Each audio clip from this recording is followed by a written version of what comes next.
Team of rivals میں rival سے مراد وہ سیاستدان ہیں جو شروع میں ابراہم لنکن کے مخالف اور ان کے ساتھ صدارتی امیدوار تھے،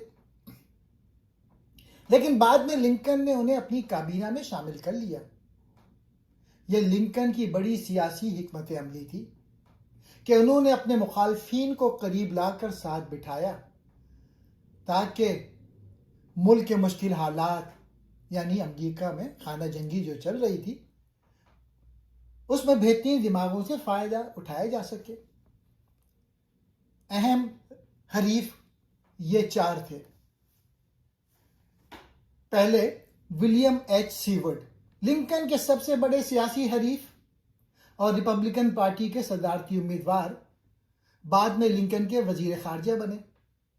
دوسرے نمبر پہ سائمن پی چیس، صدارتی دوڑ میں شامل تھے، بعد میں وزیر خزانہ بنے۔ ایڈورڈ بیٹس، صدارتی دوڑ میں شامل تھے، لنکن نے انہیں اٹارنی جنرل بنایا۔ اسٹیفن اے ڈگلس، اگرچہ ریپبلکن پارٹی میں نہیں تھے بلکہ ڈیموکریٹ تھے، لیکن لنکن کے سب سے بڑے انتخابی حریف تھے۔ لنکن کی عظمت یہ تھی کہ انہوں نے ذاتی انا کو ایک طرف رکھ کر ان سب کو اپنی ٹیم میں شامل کیا۔ یہی وجہ ہے کتاب کا عنوان ہے ٹیم آف رائیولز، یعنی حریفوں کی ٹیم۔ اب میں ان چاروں کے متعلق تھوڑا ڈیٹیل میں بتاتا ہوں۔ ولیم ایچ سیورڈ امریکی سیاستدان تھے اور شروع میں ابراہم لنکن کے سب سے بڑے سیاسی حریف تھے۔ وہ ریپبلکن پارٹی کے مضبوط امیدوار سمجھے جاتے تھے اور اکثر لوگ یہ سمجھتے تھے کہ 1860 کے صدارتی الیکشن میں وہی جیتیں گے۔ لیکن جب لنکن صدر بنے تو انہوں نے حیران کن فیصلے کرتے ہوئے سیورڈ کو اپنی کابینہ میں وزیر خارجہ بنا دیا۔ شروع میں سیورڈ لنکن کو کمزور اور نا تجربے کار سمجھتے تھے، لیکن وقت کے ساتھ وہ لنکن کے سب سے بڑے ساتھی اور وفادار بن گئے۔ خانہ جنگی کے دوران سیورڈ نے امریکہ کے یورپ کے ساتھ تعلقات سنبھالے اور کوشش کی کہ برطانیہ اور فرانس جنوبی ریاستوں یعنی کنفیڈریسی کی حمایت نہ کریں۔ یوں سیورڈ ایک حریف سے قریبی دوست اور لنکن کے سب سے اہم مشیروں میں شامل ہو گئے۔ دوسرے نمبر پہ سائمن پی چیز، یہ بھی ابراہم لنکن کے بڑے سیاسی حریف تھے۔ وہ بھی ریپبلکن پارٹی سے تعلق رکھتے تھے اور 1860 کے صدارتی انتخابات میں امیدوار تھے، لیکن کامیاب نہ ہو سکے۔ لنکن نے انہیں اپنی کابینہ میں شامل کر کے وزیر خزانہ بنایا۔ چیس ایک بہت مضبوط شخصیت کے مالک تھے اور اکثر اپنی قابلیت کو لنکن سے زیادہ سمجھتے تھے۔ وہ کئی بار خود صدر بننے کی کوشش کرتے رہے، یہاں تک کہ لنکن کی کابینہ میں رہتے ہوئے بھی ان کے خلاف سازشیں کرنے کی کوشش کی۔ لیکن دوسری طرف انہوں نے امریکہ خانہ جنگی کے دوران ملک کی معیشت کو سنبھالنے میں اہم کردار ادا کیا، جیسے کاغذی کرنسی گرین بیکس جاری کروانا اور جنگی اخراجات کے لیے قرضوں کا انتظام کرنا۔ بعد میں لنکن نے انہیں سپریم کورٹ کے چیف جسٹس کے عہدے پر مقرر کیا، جہاں انہوں نے غلامی کے خاتمے اور آئینی معاملات میں بڑے فیصلے دیے۔ یعنی سائمن پی چیس ایک وقت میں لنکن کے حریف اور کابینہ کے مشکل وزیر تھے، لیکن آخرکار وہ تاریخ میں ایک اہم قانونی اور مالیاتی شخصیت کے طور پہ جانے گئے۔ ایڈورڈ بیٹس بھی لنکن کے بڑے سیاسی حریف تھے۔ وہ ریپبلکن پارٹی کے ابتدائی رہنماؤں میں سے تھے اور 1860 کے صدارتی انتخابات میں امیدوار تھے۔ جب لنکن صدر بنے تو انہوں نے ایڈورڈ بیٹس کو اپنی کابینہ میں شامل کر کے اٹارنی جنرل بنایا۔ بیٹس قانون کے میدان میں بہت تجربہ رکھتے تھے اور ایک سنجیدہ، ایماندار اور باعزت سیاستدان سمجھے جاتے تھے۔ انہوں نے لنکن کی حکومت کو آئینی اور قانونی معاملات میں مضبوط مشورے دیے۔ بیٹس غلامی کے معاملے پر اعتدال پسند موقف رکھتے تھے، لیکن خانہ جنگی کے دوران انہوں نے یونین کی حمایت کی۔ وقت کے ساتھ ساتھ وہ لنکن کے فیصلوں کے بڑے احترام کرنے لگے اور ان کے ساتھ مخلصی سے کام کیا۔ یعنی ایڈورڈ بیٹس بھی لنکن کے مخالف سے ایک اہم ساتھی بنے اور ٹیم آف رائیول کا حصہ بن کر لنکن کے ویژن کو کامیاب بنانے میں کردار ادا کیا۔ اسٹیون اے ڈگلس ابراہم لنکن کے سب سے بڑے انتخابی حریف تھے۔ ان کا تعلق ڈیموکریٹک پارٹی سے تھا اور 1860 کے صدارتی انتخابات میں لنکن کے مقابلے میں کھڑے ہوئے تھے۔ اس سے پہلے 1858 میں دونوں کے درمیان مشہور لنکن ڈگلس ڈیبیٹ ہوئی تھی، جن میں غلامی اور ریاستوں کے حقوق پر زبردست بحث ہوئی۔ یہ مناظر امریکی سیاست کی تاریخ میں بہت مشہور ہیں۔ ڈگلس غلامی کے مکمل خاتمے کے خلاف تھے، بلکہ ان کا کہنا تھا کہ ہر ریاست کو آزادی ہے کہ وہ خود فیصلہ کرے غلامی رکھنی ہے یا نہیں۔ لنکن اس کے سخت مخالف تھے۔ 1860 کے الیکشن میں ڈگلس ہار گئے اور لنکن صدر بنے۔ لیکن دلچسپ بات یہ ہے کہ جب خانہ جنگی یعنی سول وار شروع ہوئی تو ڈگلس نے اپنی سیاسی دشمنی ایک طرف رکھ کر لنکن اور یونین کی حمایت کی۔ وہ چاہتے تھے کہ ملک ٹوٹنے نہ پائے۔ بدقسمتی سے لنکن کے صدر بننے کے کچھ ہی عرصے بعد 1861 میں ڈگلس انتقال کر گئے۔ یعنی ڈگلس لنکن کے سب سے بڑے انتخابی حریف ضرور تھے، لیکن آخری وقت میں وہ بھی لنکن کے ساتھ کھڑے ہو گئے۔ چلیے ان چار لوگوں کی کہانی ایک سادہ روزمرہ مثال سے سمجھتے ہیں تاکہ بات بالکل آسان ہو جائے۔ سوچیں، ایک کلاس میں 4 دوست ہیں۔ سیورڈ کلاس کا سب سے ہوشیار طالب علم، سب کو لگتا ہے یہی کلاس مانیٹر بنے گا۔ چیس ضدی اور خود اعتماد، ہمیشہ سمجھتا ہے کہ سب سے اچھا میں ہوں۔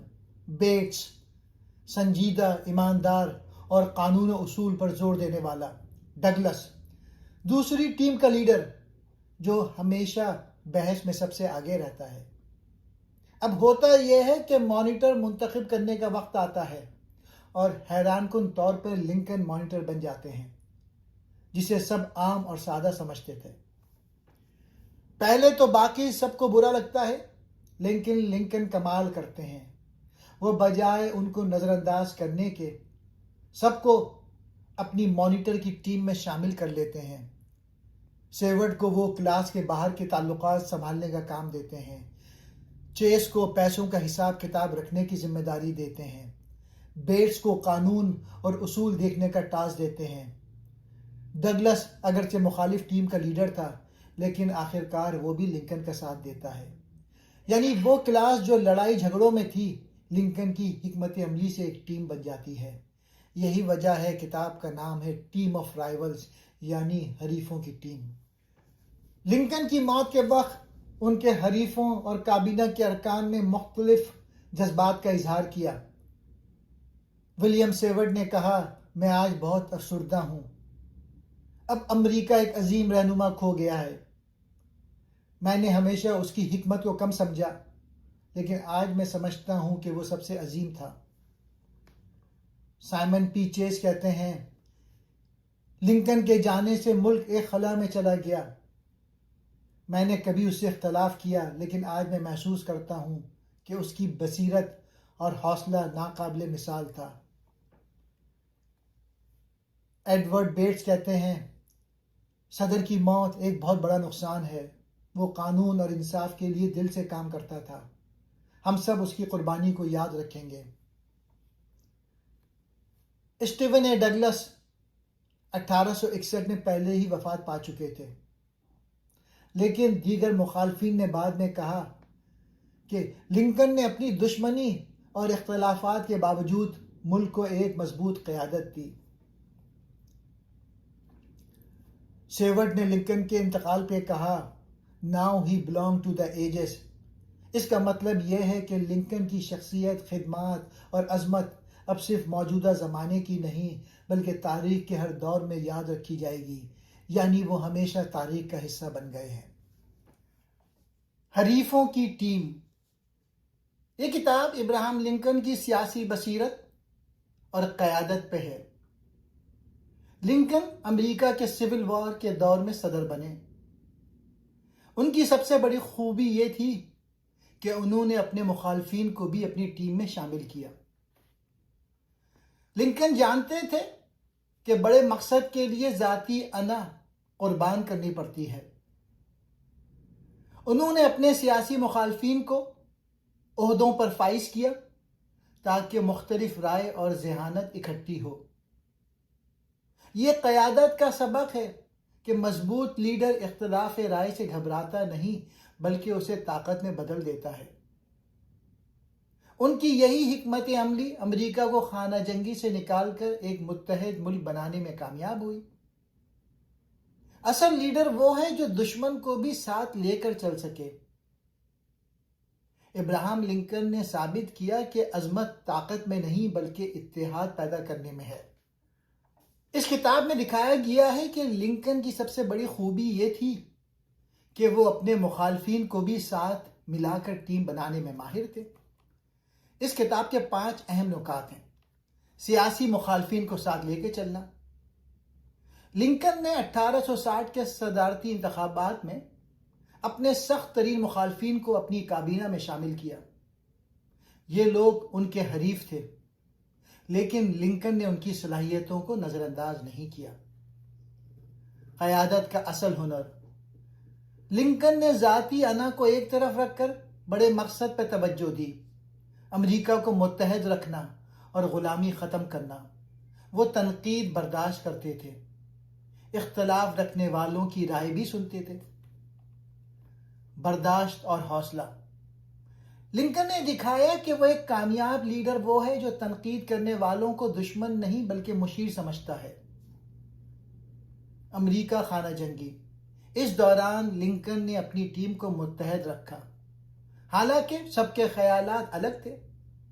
وہ جانتے تھے کہ بڑے مقصد کے لیے ذاتی اختلافات کو پیچھے چھوڑنا ضروری ہے۔ غلامی کا خاتمہ۔ لنکن کی قیادت میں امریکہ نے غلامی کے خاتمے کی طرف قدم بڑھایا۔ یہ ان کے سب سے بڑے کارناموں میں شمار ہے۔ ابراہم لنکن کی سب سے بڑی سیاسی حکمت عملی یہ تھی کہ انہوں نے اپنے سخت مخالفین کو بھی اپنی ٹیم یعنی کیبنٹ کا حصہ بنایا۔ لنکن جانتے تھے کہ مخالفین کے پاس تجربہ، اثر و رسوخ اور عوامی اعتماد ہے۔ انہیں نظر انداز کرنے کے بجائے ساتھ ملا لینا زیادہ فائدہ مند ہے۔ ذاتی انا پر قومی مفاد کو ترجیح۔ عام لیڈر مخالفین کو دبانے کی کوشش کرتے ہیں، لیکن لنکن نے انہیں ساتھ ملا کر بڑے مقصد، ملک کو متحد رکھنا اور غلامی ختم کرنا پر توجہ دی۔ اختلاف رائے کو طاقت بنانا۔ مختلف خیالات رکھنے والے لوگ زیادہ متوازن اور مضبوط فیصلے کرنے میں مددگار ہوتے ہیں۔ لنکن نے اختلاف کو دشمنی کے بجائے مشاورت میں بدلا۔ اعتماد جیتنا۔ لنکن نے اپنے مخالفین کو عزت اور اختیار دیا، اس لیے آہستہ آہستہ وہ ان کے سب سے بڑے حامی بن گئے۔ 1860 کے صدارتی انتخاب میں لنکن کے خلاف کھڑے ہونے والے بڑے لیڈر بعد میں ان کی کابینہ کے حصہ بنے۔ شروع میں یہ سب ان کے سخت ناقد تھے، لیکن لنکن کی فراخ دلی اور قیادت نے انہیں ٹیم کا مضبوط رکن بنا دیا۔ اصل لیڈر وہ نہیں جو صرف اپنے حامیوں کو ساتھ رکھے، بلکہ وہ ہے جو اپنے مخالفین کو بھی ساتھ لے کر چلنے کا حوصلہ رکھتا ہے۔ اختلاف رائے دشمنی نہیں بلکہ بہتر فیصلوں کے لیے ایک موقع ہے۔ قیادت کا اصل ہنر۔ ابراہم لنکن کی سب سے بڑی نمایاں خوبی یہ تھی کہ وہ صرف عہدے کے لیڈر نہیں تھے بلکہ شخصیت اور رویے کے لیڈر تھے۔ ان کا اصل ہنر یہ تھا کہ وہ دوسروں کو ساتھ لے کر چلتے تھے۔ انا کو ایک طرف رکھنا۔ لنکن نے ذاتی ضد یا انا کو کبھی اپنی راہ میں رکاوٹ نہیں بنایا۔ وہ بڑے مقصد، قوم کی وحدت اور غلامی کا خاتمہ کو اپنی ذات پر ترجیح دیتے تھے۔ اختلاف برداشت کرنا۔ وہ اپنے مخالفین کی بات کھلے دل سے سنتے اور ان پر غور کرتے۔ ان کا ماننا تھا کہ سچ ہمیشہ میرے پاس نہیں ہوتا، ہو سکتا ہے دوسرا درست ہو۔ بردباری اور حوصلہ۔ لنکن تنقید پر غصہ نہیں کرتے تھے بلکہ صبر اور تحمل کے ساتھ جواب دیتے. یہی صفت انہیں دوسروں سے منفرد بناتی تھی. اعتماد پیدا کرنا.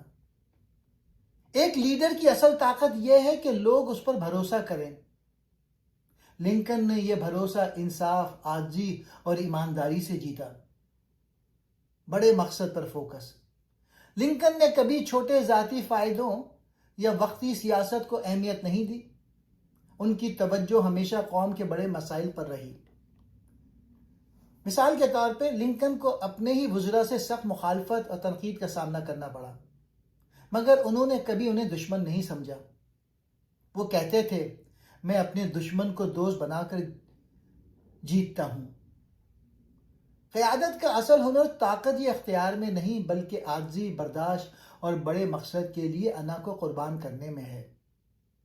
ایک لیڈر وہ ہے جو سب کو ساتھ لے کر آگے بڑھے، نہ کہ دوسروں کو پیچھے چھوڑ دے. برداشت اور حوصلہ. ابراہم لنکن کی سب سے بڑی خوبیوں میں سے ایک یہ تھی کہ وہ تنقید اور مخالفت کو برداشت کرتے اور بڑے مقصد کے لیے حوصلے کے ساتھ ڈٹے رہتے. تنقید کو قبول کرنا.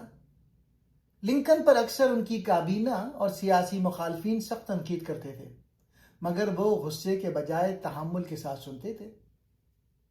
ان کا ماننا تھا، اگر میں ہر تنقید پہ غصہ کروں گا تو سچائی تک کبھی نہیں پہنچ سکوں گا. غلطیوں سے سیکھنا. وہ اپنی غلطیوں کو چھپانے کے بجائے مان لیتے اور انہیں درست کرنے کے لیے قدم اٹھاتے. حوصلہ مند قیادت. خانہ جنگی جیسے کٹھن وقت میں لنکن نے ڈٹ کر قیادت کی. وہ جانتے تھے کہ مشکل فیصلے سب کو خوش نہیں کریں گے، لیکن مستقبل کے لیے ضروری ہیں. ذاتی حملوں کو نظر انداز کرنا. سیاسی حریف اکثر ان کی ذات پر تنقید کرتے، مگر لنکن نے ذاتی جھگڑوں میں وقت ضائع نہیں کیا. ان کا مقصد صرف ایک تھا، قوم کو بچانا اور غلامی ختم کرنا.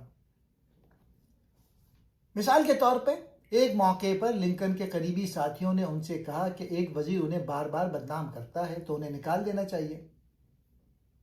لنکن نے مسکرا کر کہا، میں اپنے دشمن کو ہٹا کر نہیں بلکہ ساتھ ملا کر جیتتا ہوں.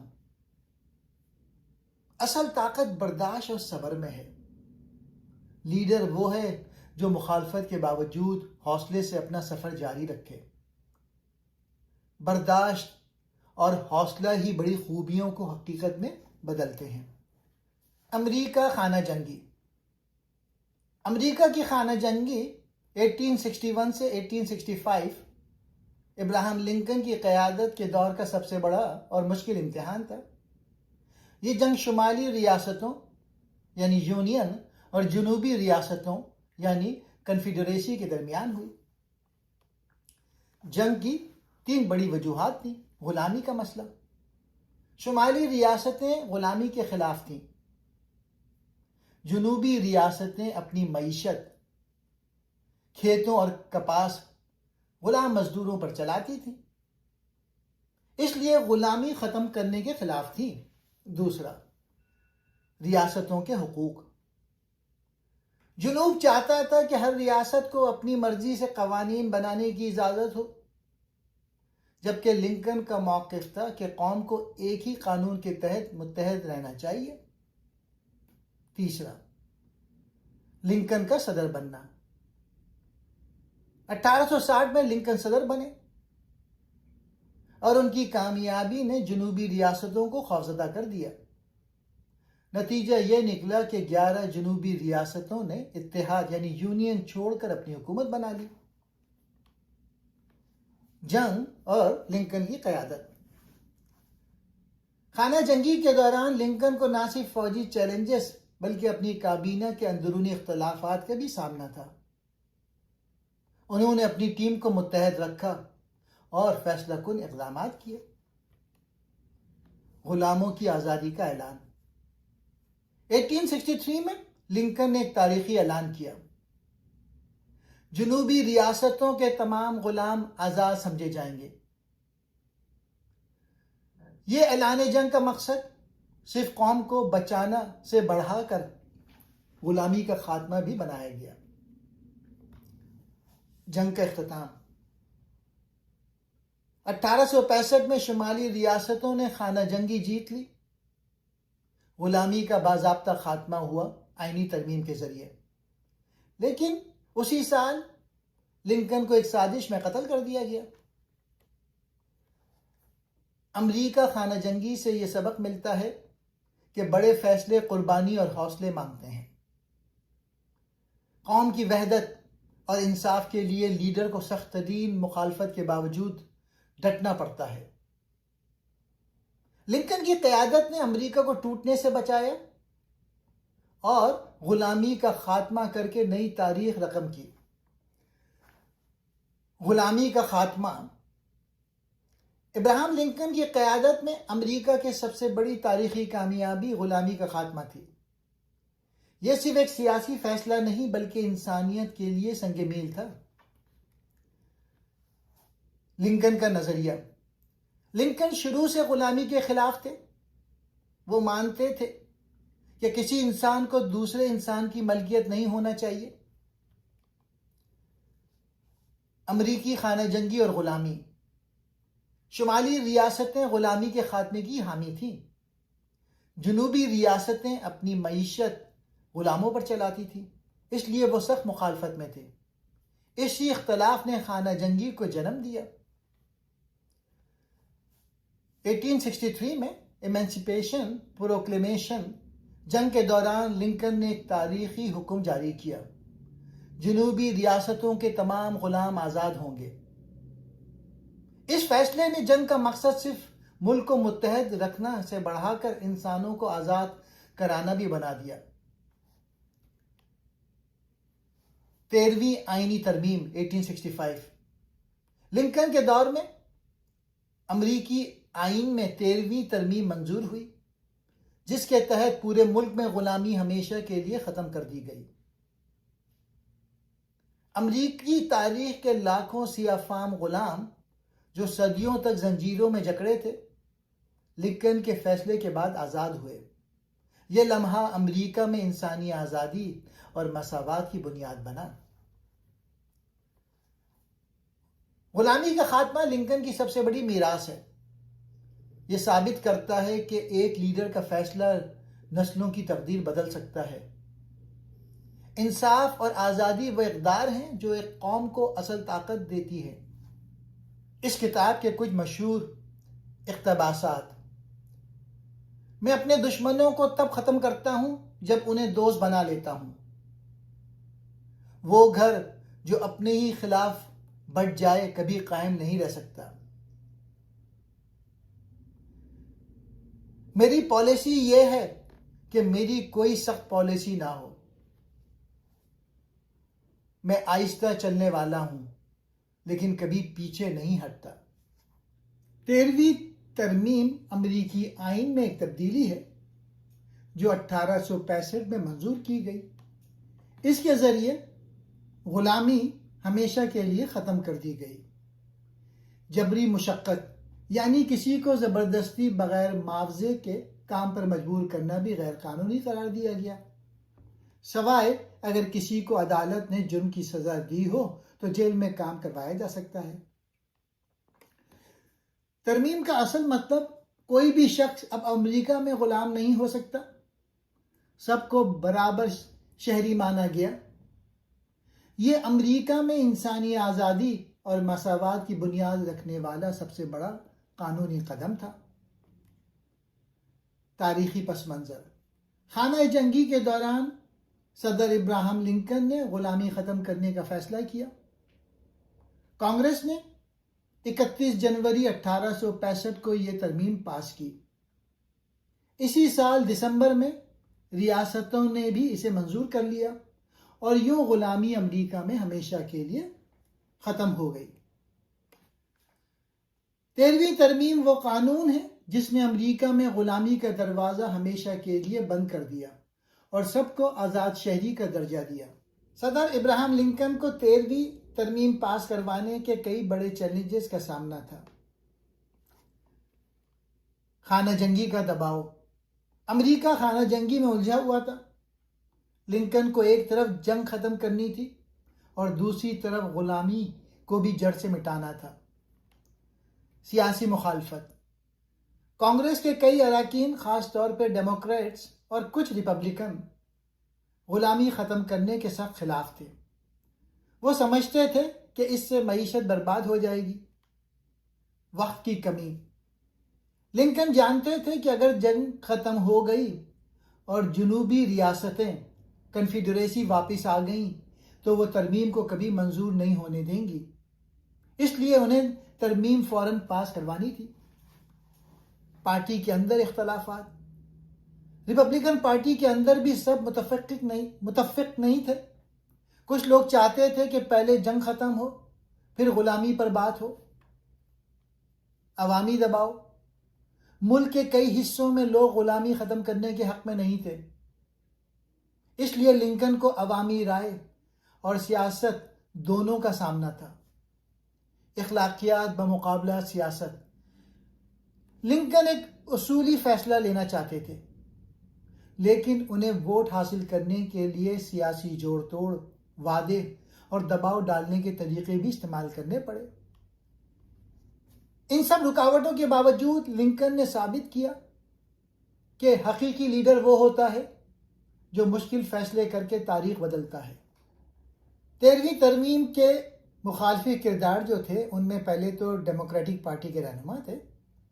زیادہ تر ڈیموکریٹس غلامی کے خاتمے کے خلاف تھے. وہ سمجھتے تھے کہ یہ قدم ملک کی معیشت اور سماجی ڈھانچے کو برباد کر دے گا. فرنینڈو ووڈ یہ نیو یارک کا ڈیموکریٹ سیاستدان تھا جو کانگریس میں غلامی کے خاتمے کے سب سے بڑے مخالفین میں شامل تھا. جارج ایچ پینڈلٹن اوہایو کے ڈیموکریٹ لیڈر تھے جو غلامی ختم کرنے کے سخت مخالف تھے. ان کا موقف تھا کہ یہ ریاستوں کے معاملات میں غیر ضروری مداخلت ہے. جنوبی ریاستوں کے حامی سیاستدان وہ تمام لوگ جو کنفیڈریسی یعنی جنوبی ریاستوں کے ہم خیال تھے کیونکہ ان کی معیشت غلاموں پر چلتی تھی، وہ ترمیم کے سخت مخالف تھے. مخالفین کا کہنا تھا کہ غلامی ختم ہونے سے سفید فام مزدوروں کے روزگار پر بھی برا اثر پڑے گا. کچھ لوگ یہ بھی ڈرتے تھے کہ سیاہ فام لوگوں کو برابر حقوق ملنے سے سماجی توازن بدل جائے گا. آخرکار لنکن اور ان کے اتحادیوں نے ان مخالفتوں کے باوجود ترمیم پاس کروا لی. اب لنکن نے ان مخالفین کو کیسے ہینڈل کیا؟ پہلے تو سیاسی جوڑ توڑ. لنکن جانتے تھے کہ ڈیموکریٹس اور کچھ ریپبلکن اراکین مخالفت کریں گے. اس لیے انہوں نے اپنے ساتھیوں کو ذمہ داری دی کہ وہ اراکین کانگریس کو قائل کریں، دباؤ ڈالیں یا وعدہ کریں تاکہ ووٹ حاصل کیے جا سکے. اصول پلس حقیقت پسندی. لنکن کا ویژن اخلاقی اور اصولی تھا، غلامی کا خاتمہ، لیکن وہ حقیقت پسند بھی تھے. اس لیے سیاست کے طریقے یعنی ڈیلز اور بارگینز استعمال کرنے سے نہیں جھجک کے. زبردست تقریریں اور دلائل. لنکن نے اپنے الفاظ کے ذریعے کانگریس اور عوام کو متاثر کیا. انہوں نے غلامی کو نہ صرف اخلاقی جرم بلکہ جمہوری اقدار کے خلاف ثابت کیا. وقت کا دباؤ استعمال کرنا. لنکن نے کہا کہ جنگ ختم ہونے سے پہلے ترمیم پاس ہونا ضروری ہے. انہوں نے یہ دباؤ ڈالا کہ اگر ابھی فیصلہ نہ کیا گیا تو جنوبی ریاستیں واپس آ کر اسے ناکام بنا دیں گی. ذاتی ملاقاتیں اور قائل کرنا. انہوں نے کئی اراکین کانگریس سے براہ راست ملاقات کی، ان کی انا اور خدشات کو سمجھا اور کبھی ذاتی سطح پر قائل کیا. پارٹی کو متحد رکھنا. ریپبلکن پارٹی میں اختلافات تھے لیکن لنکن نے انہیں اپنی قیادت اور اعتبار کے زور پہ انہیں اکٹھا کیا تاکہ اکثریت حاصل ہو سکے. لنکن نے سیاست، اصول اور حکمت عملی کو ملا کر استعمال کیا. یہی وجہ ہے کہ سخت مخالفت کے باوجود 13ویں ترمیم منظور ہو گئی اور غلامی ہمیشہ کے لیے ختم کر دی گئی. لنکن نے دکھایا کہ لیڈر صرف خواب دیکھنے والا نہیں بلکہ عملی حکمت عملی والا ہوتا ہے جو اصولوں اور سیاست دونوں کا استعمال کر کے تاریخ بدل دیتا ہے. کچھ مثالیں ہیں. ڈیموکریٹ اراکین کو قائل کرنا. لنکن کے وزیر خارجہ ولیم سیورٹ اور اس کی ٹیم کچھ ڈیموکریٹ سیاستدانوں سے براہ راست بات کرتے ہیں. وہ انہیں سرکاری عہدوں یعنی جابس اور مراعات کا لالچ دیتے ہیں تاکہ وہ ترمیم کے حق میں ووٹ ڈالیں. مثال کے طور پہ ایک ڈیموکریٹ کو یہ پیشکش کی گئی کہ اگر وہ ہاں میں ووٹ دے گا تو جنگ کے بعد اس کی ریاست کو ترقیاتی سہولتیں ملیں گی.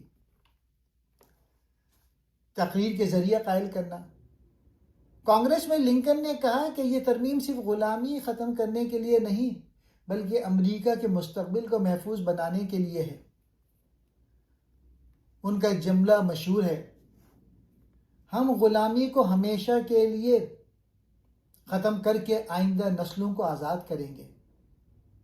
اس دلیل نے کئی معتدل سیاستدانوں کو سوچنے پر مجبور کیا. پارٹی میں بغاوت کو ہینڈل کرنا. ریپبلکن پارٹی کے کچھ لوگ چاہتے تھے کہ پہلے جنگ ختم کی جائے، بعد میں غلامی پر بات ہو. لنکن نے انہیں سمجھایا کہ اگر غلامی ختم نہ ہوئی تو جنگ کا کوئی مقصد نہیں رہے گا. یوں وہ اپنی پارٹی کو ایک لائن پر لے آئے.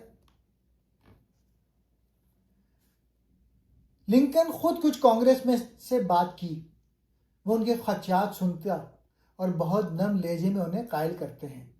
یہ ان کی قیادت اور بردباری کی مثال ہے. ان سب باتوں سے پتہ چلتا ہے کہ لنکن نے سیاسی چالاکی پلس اخلاقی دلائل پلس ذاتی تعلقات تینوں کا استعمال کیا. اسی امتزاج نے مخالفین کو نرم کیا اور ترمیم پاس کروا دی. اس کتاب ٹیم آف رائیول میں بتایا ہے کہ ابراہم لنکن کی سب سے بڑی کامیابی صرف خانہ جنگی جیتنا نہیں بلکہ امریکہ میں غلامی کا ہمیشہ کے لیے خاتمہ کرنا تھا. یہ کام 13ویں آئینی ترمیم کے ذریعے مکمل ہوا. سول وار یا خانہ جنگی کا ایک بڑا سبب غلامی تھا. لنکن نے 1863 میں ایمانسیپیشن پروکلیمیشن جاری کیا جس میں جنوبی ریاستوں کے غلام آزاد کیے گئے، لیکن یہ اعلان صرف جنگی حالات میں تھا. آئینی حیثیت کے لیے ایک باقاعدہ ترمیم ضروری تھی. لنکن جانتے تھے کہ اگر غلاموں کو آئین کے ذریعے ختم نہ کیا گیا تو مستقبل میں یہ مسئلہ دوبارہ اٹھ سکتا ہے.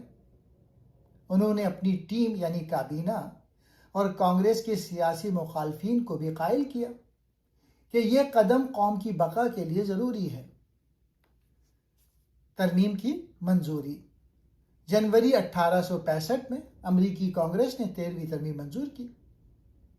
اس کے مطابق امریکہ میں غلامی اور جبری مشقت ہمیشہ کے لیے ختم کر دی گئی. ترمیم پاس ہونے کے کچھ ہی دن بعد اپریل 1865 میں لنکن کو قتل کر دیا گیا، لیکن غلامی کے خاتمے کا ان کا خواب پورا ہو چکا تھا. 13ویں ترمیم لنکن کی سیاسی بصیرت اور اخلاقی قیادت کا سب سے بڑا ثبوت ہے. اس نے امریکہ کو ہمیشہ کے لیے غلامی کی لعنت سے نجات دلائی. یہ فیصلہ انسانیت کی تاریخ میں ایک روشن مثال ہے کہ ایک لیڈر اپنی جان دے سکتا ہے مگر انصاف اور آزادی کے اصول پہ سمجھوتا نہیں کرتا. کامیابی کے بعد شہادت.